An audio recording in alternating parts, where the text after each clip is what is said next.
Subscribe करें हमारे YouTube channel साधना gold को और पाएं वीडियोस सबसे पहले। बेल आइकन दबाना ना भूलें।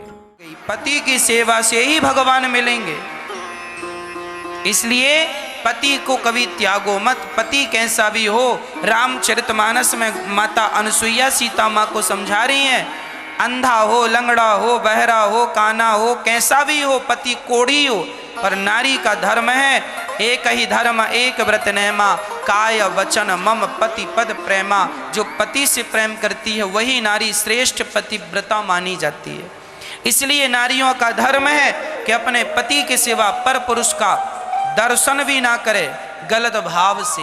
इसलिए केवल अपने पति में स्थित रहे वो नारी हो और अपनी पत्नी में स्थित रहे वो पुरुष हो। राम जैसा पुरुष के सूप नखा आए तो देखे भी ना राम, और सीता जैसी पत्नी के लंका में जाने पर भी, रावण का प्रलोभन देने पर भी माता सीता अपने पति के प्रति कभी डिगी नहीं, हिली नहीं। रावण का प्रलोभन था ना कि मैं अपनी मंदोदरी को तुम्हारी दासी बना के रखूंगा। क्या सीता माँ इस प्रलोभन पर आई? आज बहुत सारी स्त्रियां पुरुषों के प्रलोभन में आ जाती हैं, हम तुम्हें धन देंगे, हम तुम्हें ये देंगे, हम तुम्हें वो देंगे, और स्त्रियां पुरुषों के प्रलोभन में आकर और अपना चरित्र बिगाड़ लेती हैं। माता सीता की कथा यही तो सिखाती है कि रावण ने क्या रावण की तो लंका सोने की थी, प्रलोभन दिया तुझे रानी बना के रखूंगा। क्या माता सीता रावण के प्रलोभन पर आई? इसलिए किसी पुरुष के प्रलोभन पर मत आ जाना मेरी माँ।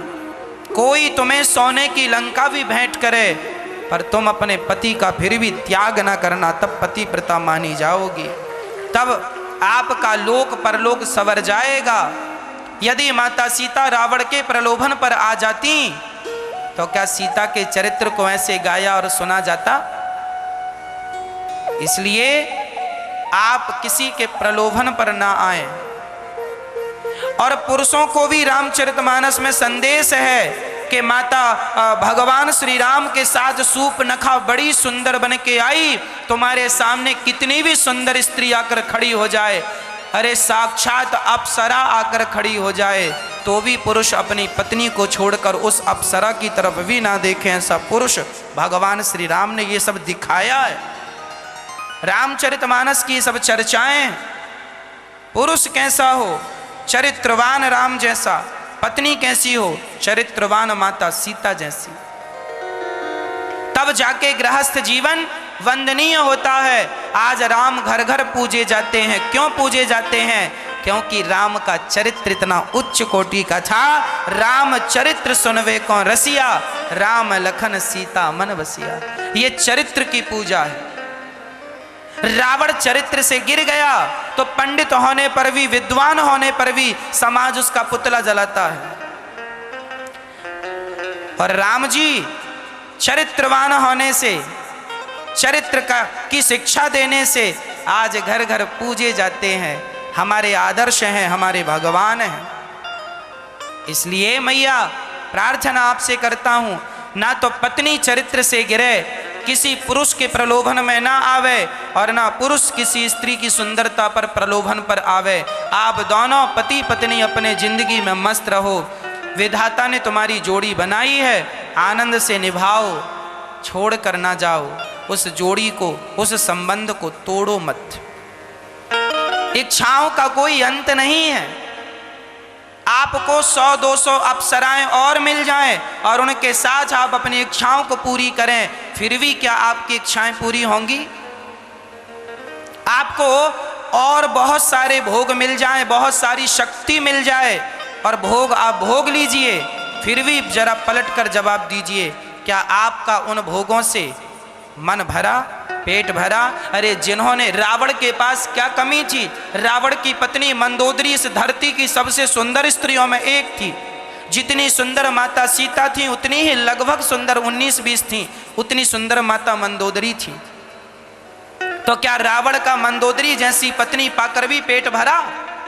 यदि पेट भर गया होता तो दूसरे की पत्नी चुरा के क्यों लाता? तो रावण जैसों का पेट नहीं भरा। और रावण की केवल एक पत्नी नहीं थी, केवल मंदोदरी, मंदोदरी जैसी हजारों थी। रावण की लंका में मंदोदरी जैसी हजारों थी, तो क्या रावण का उन हजारों से पेट भरा? नहीं ना।